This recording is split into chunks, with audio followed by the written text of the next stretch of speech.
Yo, it's your boy Dctree from Dctree-Nation.com, where we cover hoops and heroes. And today we're talking hoops. Tony Parker has officially retired from the league. That means the Big Three era in the NBA is officially over. Very bittersweet, guys. They had so many great moments, so many great games, so many great championships. But I do think that success kind of hurt the Spurs moving forward when it comes to player relations. But before I jump too deep into it, if you like my content, please sub to the channel. Okay, first off, I want to say this is not a video bashing the Spurs. The Spurs have been an A1 organization. But the reality is when you have so many good players in a row, D-Rob, Tim Duncan, Tony Parker, Manu Ginobili, that are willing to do things that other superstars aren't, that hurts the Spurs because they expect every other superstar that comes along to do the same thing. Today is the same report of Chris Carter saying that the Spurs did not offer Kawhi Leonard the max contract that he deserved. That is ridiculous. And the only reason why they did that is because they're used to Duncan, Parker, Ginobili, D-Rob back in the day, taking less money for the betterment of the team. Now, Kawhi Leonard was a team guy. He worked hard every day. If he wanted the max money, you have to give this guy the max money. We cannot hold other superstars to the same standard as Duncan, Parker, and Ginobili, okay? The circumstances are different. This is Kawhi's first big contract, probably the first big money he's seen in his life. Because think about it, remember, Tony Parker's been pro since 15. Manu Ginobili has played overseas. Duncan has had endorsements or whatnot. So they were able to take less. Kawhi Leonard, this is his first big contract, so he wanted the max.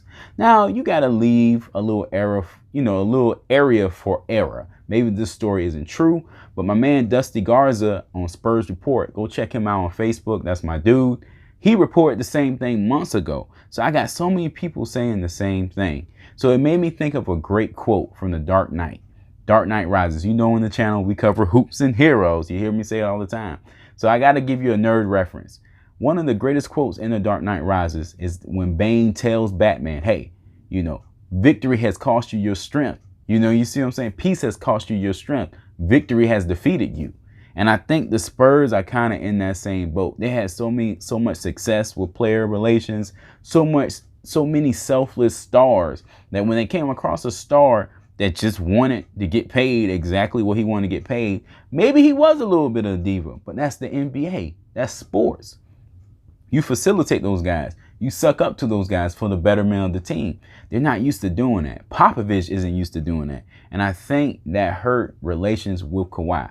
Now, I don't know the story. No one really knows the complete story, but all we can do is piece this thing together.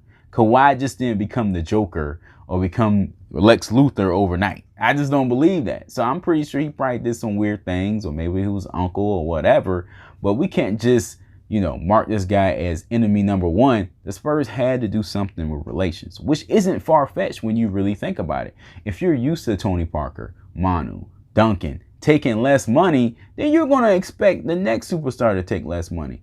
But, which isn't a horrible thing, but you have to realize that maybe you come across a guy like Kawhi and his team or his uncle, whatever you want to say, that may be offended by that. Do we as individuals want to get paid less than what we're worth in the professional world? I know I don't. So, I mean, we tend to kind of like not give the player the benefit of the doubt because they're making millions. Oh, you're just giving up 15 million. Oh, you're just giving up 10 million.